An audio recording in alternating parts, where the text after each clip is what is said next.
Hi everyone, I'm your PTE instructor Sanskriti Acharya at Sumedha Education Network Private Limited, and this is your orientation class for Pearson's Test of English PTE. हामी आजको यो भिडियोमा PTE भनेको चाहिँ के हो, यो टेस्ट कसरी दिइन्छ, यसको स्कोरिङ मार्किङ क्राइटेरिया कस्तो हुन्छ, how is it different from any other English proficiency test र स्ट्रक्चर र फर्म्याट सबै यो भिडियोमा मजाले बुझ्ने छौं. What is PTE? PTE stands for Pearson's Test of English. There are 4 different types of PTE, but in this session we are only going to focus on PTE Academic. Now PTE Academic चाहिँ किन गरिन्छ? PTE Academic गर्नुको कारण भनेको student भिजाको लागि mainly हो. So let's understand यहाँको scoring criteria. So जसरी IELTS मा हाम्रो ब्यान्ड डिस्क्रिप्टर्स हुन्छ from 0 to 9, त्यसरी नै हाम्रो PTE मा 10 to 90 मा स्कोर गरिने गरिन्छ. PTE मा तपाईहरुको स्किल्स 4टा मोड्युलमा इभ्यालुएट गरिन्छ. First one is speaking, writing, listening and reading. हामी स्पीकिङ र राइटिङलाई चाहिँ PTE मा इन्टिग्रेटेड मोड्युल भन्ने गरेको छौं. स्पीकिङ र राइटिङ PTE मा हामी एकैचोटी इभ्यालुएट गर्छौं. भनेको स्पीकिङको मार्क्स राइटिङमा पनि इम्प्याक्ट गर्छ, राइटिङको स्पीकिङमा पनि इम्प्याक्ट गर्छ. There are in total 22 different types of tasks र तपाईको इंग्लिश प्रोफिसिएन्सी कतिको राम्रो छ भन्ने कुरा चाहिँ यो टास्कहरुले डिटरमाइन गर्छ. PTE लाई हामी इन्टिग्रेटेड एक्जाम अथवा स्कोरिङ भन्छौं किनभने यहाँको हरेक मोड्युल एकअर्कासँग इन्टरकनेक्टेड यानी कि इन्टरलिङ्क्ड छ. स्पीकिङमा गरिएको तपाईको क्वेशन टाइप्सहरु लिसनिङमा पनि इम्प्याक्ट गर्न जान्छ, साथसाथै तपाईले राइटिङमा गरिएको कुराहरु रिडिङमा पनि इम्प्याक्ट गर्न जान्छ. Before we go into basics, let's understand what are the things that you require in a PTE examination. First and foremost, the most important without which you cannot even give the test is your headphone. Comfort को लागि तपाईले यो headphone लाई adjust पनि गर्न सक्नुहुनेछ, जस्तो कि यसलाई ठुलो बनाउने या सानो बनाउने. यो साइज एडजस्ट गरिसकेपछि you have to put your headphone. त्यसपछि यहाँनेरि तपाईको माइक्रोफोन हुन जानेछ. यो माइक्रोफोनलाई तपाईले बिस्तारै ठ्याक्क आफ्नो मुखको अगाडि ल्याएर राख्नु पर्ने हुन्छ ताकि तपाईलाई बोल्दाखेरि कुनै पनि प्रकारको समस्या नहोस्. Now before you begin the test, it is very important to check your microphone and your headphone to see whether it is working or not. अर्को important requirement तपाईलाई टेस्टमा हुनेछ एउटा नोटप्याड and a pen. यो तपाईलाई examination room मै provide गरिनेवाला छ. Erasable notepad and a pen. Why? In order to take notes. There is an interesting fact about PTE that not many people know about. Speaking मा चाहिँ सबभन्दा पहिला एउटा सानो सेक्सन आउँछ जहाँ चाहिँ हामी इन्ट्रोडक्सन दिने गरेका छौं. पर्सनल इन्ट्रोडक्सन सेसन जुनमा चाहिँ कुनै पनि मार्किङ या स्कोरिङ दिँदैन. त्यो किन गरिन्छ? It is generally regarded as an ice breaking session. Before you start speaking into your microphone, यो सेसन चाहिँ 25 सेकेन्ड्सको हुन्छ र तपाईले पर्सनल इन्ट्रोडक्सनमा आफ्नो नाम, आफ्नो इन्ट्रेस्ट, तपाईले किन PTE टेस्ट दिनुभएको र विभिन्न क्वेशन्सहरु रिलेटेड सोधिन्छ. यो PTE को यस्तो सेक्सन हो जहाँ चाहिँ कुनै पनि मार्किङ या स्कोरिङ दिँदैन. जसलाई हामी भन्छ पर्सनल इन्ट्रोडक्सन. पर्सनल स्टेटमेन्ट अथवा पर्सनल इन्ट्रोडक्सनमा तपाईले 25 सेकेन्ड्सको लागि बोल्नु पर्ने हुन्छ. 30 सेकेन्ड्सको टाइम तपाईलाई अगाडि प्रिपरेसनको लागि दिइनेछ. Also, while you are watching this video, please make sure to take down important notes and also go through the slides. Let's come to the speaking module of Pearson's Test of English. यसमा हाम्रो total task टाइप्सहरु भनेको 7 वटा हुनेछ. Let's look at the first one. जसलाई हामी भन्छौं read aloud. Total एक्जामिनेसनमा आउने क्वेशन्सहरु भनेको 6 देखि 7 वटा. स्पीकिङ को हरेक क्वेशन टाइपलाई हामी 3टा क्राइटेरियामा मेजर गर्छौं. First one is content, second is pronunciation र third one is fluency.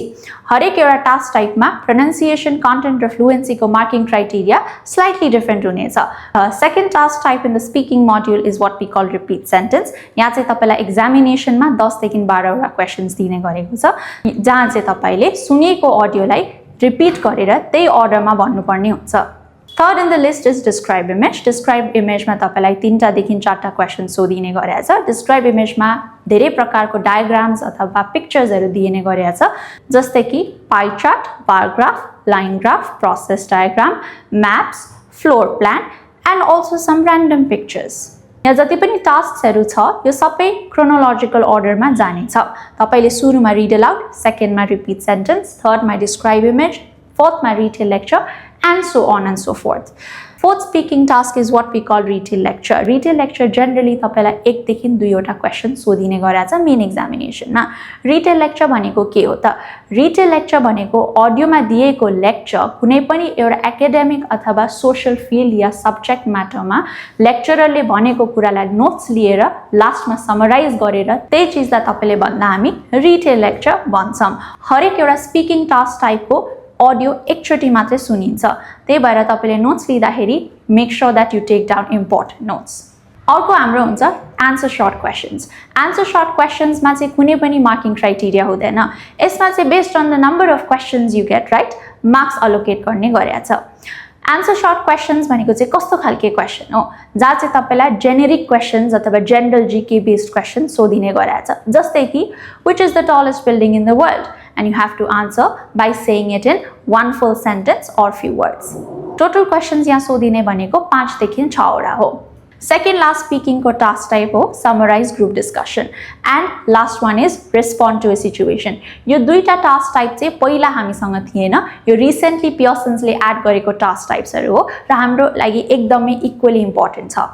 Summarize group discussion एउटा देखि दुईटा क्वेशन आउँछ. यसमा र रिटेल लेक्चरमा खासै फरक छैन. फरक केमा मात्रै छ? रिटेल लेक्चरमा एकजना लेक्चरर अथवा स्पिकरले कुनै टपिकको बारेमा डिस्कस गरिरहेको हुन्छ र समराइज ग्रुप डिस्कसनमा 2 देखि 3 जना मान्छे आपसमा डिस्कसन गरिरहेको हुन्छ. This can also be regarded as a debate जहाँ चाहिँ हामीले नोट्स लिनुपर्ने हुन्छ र after that we have to summarize the discussion in 2 minutes. Last but not the least we come to respond to a situation. Respond to a situation यस्तो task type हो जहाँ चाहिँ तपाईलाई त्यति धेरै प्रिपरेशन्स को जरुरत पनि पर्दैन. तपाईलाई जुन सिचुएसन दिएको हुनेछ त्यो सिचुएसन अनुसार तपाईले रियाक्ट अथवा रेस्पोन्ड गर्नुपर्ने हुन्छ. एक्जाममा तपाईलाई यो 1 देखि 2 टा question सोधिनेछ. Now let's move on to the writing. Writing एउटा यस्तो मोड्युल हो जहाँ चाहिँ तपाईलाई मात्र 2 टा क्वेशन टाइप्स सोधिने गरेछ. फर्स्ट क्वेशन टाइपलाई हामी भन्छौं summarize written text. Summarize written text भनेको चाहिँ तपाईले टेक्स्ट पढेर आन्सर्स त्यही अनुसार दिनुपर्ने हुन्छ. Now here are some rules that you have to follow when you are writing summarize written text. You are not allowed to use multiple full stop. एउटा सेन्टेन्समा तपाईले त्यो डिस्क्रिप्सनलाई के गर्नुपर्ने हुन्छ त समराइज गरेर लेख्नुपर्ने हुन्छ. यहाँ तपाईको वर्ड काउन्ट हुन्छ 5 to 75 words. You cannot go beyond 75 words and you cannot write below 5 words. Summarize written टेक्स्टले तपाईको राइटिङ स्किल्सलाई मात्रै एसेस गर्दैन, यसले तपाईको रिडिङ स्किल्स पनि चेक गर्नेछ. सो त्यही भएर this is regarded as one of the most important task types in PTE. Summarize written टेक्स्टको लागि तपाईलाई 10 मिनेट अलोकेट गरेको हुन्छ र यो 10 मिनेटमा तपाईले फुल समराइज रिटन टेक्स्टको टाइम युटिलाइज गर्नुपर्ने हुन्छ. यो स्क्रिनमा देखिएको नोट्सहरुलाई तपाईले आरामले कपीमा नोट डाउन गर्नु होला. आउने क्लासेसहरुमा हामी यसको डिस्कसन डिटेलमा गर्ने छौं. Second task type is what we call essay writing. Essay writing को वर्ड काउन्ट लिमिट तपाईको हुन्छ 200 देखि 300 वर्ड्स सम्म. 300 भन्दा एक्सिड गर्न मिल्दैन र 200 भन्दा लेस लेख्न मिल्दैन. यदि तपाईले 200 भन्दा कम्ती वर्ड्स को लेख्नु भयो भने तपाईको मार्क्स त्यही अनुसार काटिनेछ. In this question type, you will be given an essay prompt or topic on your screen. यो essay को question लाई हेरेर तपाईले त्यही अनुसार आन्सर्स दिनुपर्ने हुन्छ. The essay is divided into 4 different paragraphs. जसलाई चाहिँ हामी आउने क्लासेसहरुमा फर्दर डिस्कस गर्ने छौं. essay को पनि विभिन्न टाइप्सहरु हुन्छ जसलाई हामी डिटेलमा पनि हेर्ने छौं. यो टास्कलाई हामी 7 वटा प्यारामिटर्समा इभ्यालुएट गर्छौं. Content, development structure, coherence, general linguistic range, spelling, grammar, vocabulary. You can have a look at the screen and take some notes. Here's another important slide for you. You can pause the video and take down notes. हामीले एसेलाई generally यो तरिकामा लेख्ने छौं. Introduction, body paragraph 1, body paragraph 2 र लास्टमा conclusion. अब भित्रको डिटेल्सहरु के हुन्छ भन्ने कुरा टास्क टाइप्सले अथवा क्वेशन टाइप्सले बताउँछ. थर्ड मोड्युल हुनेछ हाम्रो रिडिङ. रिडिङमा टोटल 5 वटा टास्क टाइप्स हुन्छ. First one is drag and drop, which we also call fill in the blanks. Second one is drop down fill in the blanks. Third one is reorder paragraph. Fourth is MCQ multiple answer.